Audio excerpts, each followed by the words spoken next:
এর Malda district primary school কাউন্সিলের contempt মামলা আজকে লিস্টেড ছিল।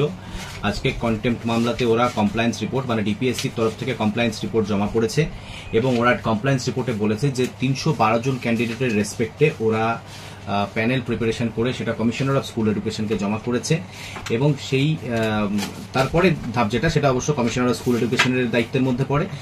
কোর্ট কমিশনার অফ স্কুল এডুকেশনের তরফে আজকে কাউকে না পেয়ে, কোনো অ্যাডভোকেটকে না পেয়ে কমিশনার অফ স্কুল এডুকেশনকে নতুন করে সার্ভিস করতে বলেছে এবং এতে বিরক্তি প্রকাশ করেছে কোর্ট যে কমিশনার অফ স্কুল এডুকেশন এর আগের দফার সার্ভিস করা সত্ত্বেও আজকের তার তরফে বা তিনি নিজে উপস্থিত ছিলেন না।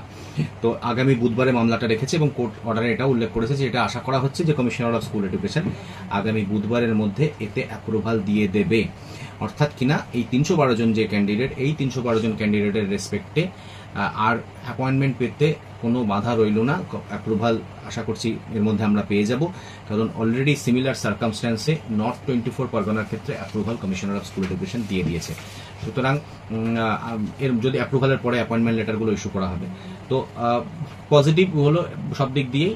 একটু দেরি হলো, অর্ডারটা হয়েছিল 2024 সালের এপ্রিল মাসের 26 তারিখ, কিন্তু তারপরে এই মামলাটা বিভিন্ন ফোরামে মানে হাইকোর্টে সিঙ্গেল বেঞ্চে একাধিকবার, ডিভিশন বেঞ্চে, সুপ্রিম কোর্টে বিভিন্ন ফোরাম ঘুরেছে, যে কারণে আলটিমেট রেজাল্টটা আসতে একটু সময় লাগলো। তবে ক্যান্ডিডেট যারা মামলাকারী তারা ধৈর্য ধরেছিল, লড়াইটা করেছিল বলেই তারা এই পর্যন্ত আসতে পেরেছে এবং আগামী অ্যাপ্রুভালের জন্য আমরা আশাবাদী এবং আমি ভাবছি যে সবাই এর মধ্যে অ্যাপ্রুভাল পেয়ে যাবে এবং ডিপিএসসি অ্যাপয়েন্টমেন্ট লেটার ইস্যু করে দেবেন।